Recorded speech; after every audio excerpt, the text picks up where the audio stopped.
Hi everyone, my name is Reese Garcia. I am the Research Advocacy Manager with Fight Colorectal Cancer. I wanted to thank everyone at the Global Colon Cancer Association for inviting us to speak on this important work and for pivoting so well amidst everything going on with COVID-19 at the moment. To provide you a little bit of background on Fight Colorectal Cancer, we are a leading patient empowerment and advocacy organization in the United States, and we were established in 2005. Our goal is to provide balanced and objective information on colon and rectal cancer research, treatment, and policy. We are relentless champions of hope, focused on funding promising, high-impact research endeavors while equipping advocates to influence legislation and policy for the collective good. At the time we were founded, it was very apparent that there was a need for the patient voice, both at the research and advocacy table. And after getting involved in regulatory advocacy, our founder really realized that there was very few squeaky wheels in colorectal cancer research, and focusing our efforts on advocacy could really impact the community as a whole. Fight CRC has 3 areas of focus that we really dedicate our time to, and that's advocacy. We work at the state level and the federal level to improve policy for colorectal cancer patients. We do patient education, so we have resources from prevention all the way through survivorship and everything in between. And then we focus our efforts on research as well. So not only do we fund the science, but we train patients to be the most educated patient voice at the research table through our research advocacy training and support program. And then we also convene researchers, which I will get a little bit more into today for the points of the talk on early age onset.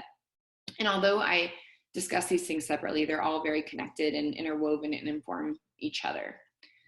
So as many of you know, in 2018, the American Cancer Society lowered their recommended screening age for average risk populations from 50 to 45 years old. So just to give you a little background before I do jump into the work that Fight CRC is currently leading, to set the stage a little bit, Fight CRC worked with the American Cancer Society, Memorial Sloan Kettering in the United States, and then Erasmus University in the Netherlands to publish a manuscript, Colorectal Cancer Screening Initiation Before the Age of 50 Years, a microsimulation analysis into cancer. While these findings haven't immediately translated into tangible changes to all population-based guidelines, such as the United States Preventive Services Task Force screening guidelines, they do build upon the current knowledge of population-based screening and guideline development. These results and this type of work also sparks necessary conversations about why the incidence of under 50 cases are increasing and how research and advocacy efforts can truly be utilized in conjunction to fight this rise in early age onset cases. So one of the things I wanted to highlight before jumping into the work that Fight CRC is doing is that the patient community really does drive the work that we do, and we really take into account what we're hearing from our community. So I wanted to share a quote from one of our advocates that we heard several years ago, and that really influenced the work we're doing today. So this advocate said that being a survivor of early age onset colorectal cancer, I see how firsthand this is affecting younger and younger people. It's vital we invest in research to understand why this is happening in hopes to learn what steps we can take to prevent it, or if people need to look at screening options earlier than the current recommended age.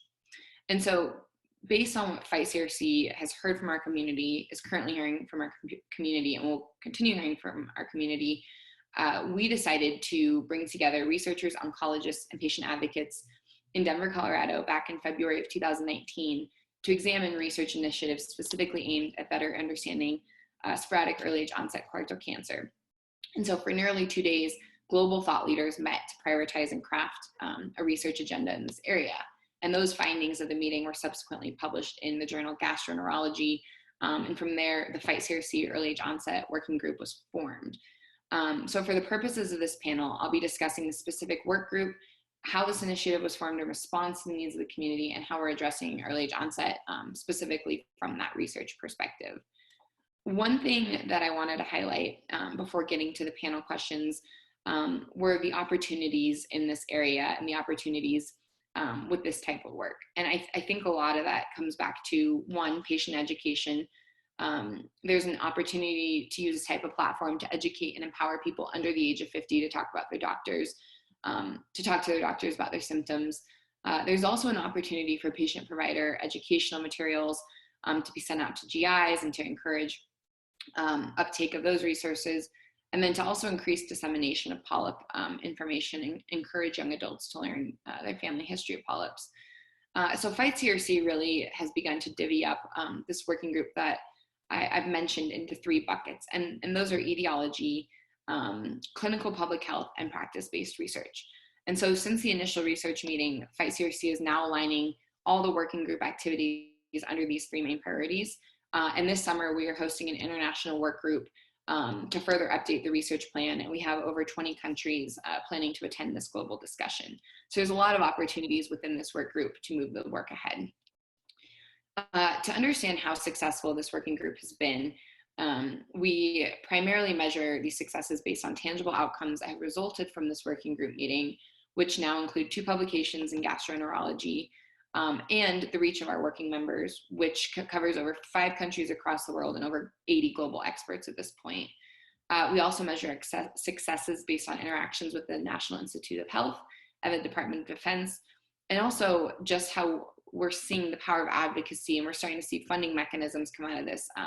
And being that convener and being part of the conversation with these big players has been key in understanding how successful we've been.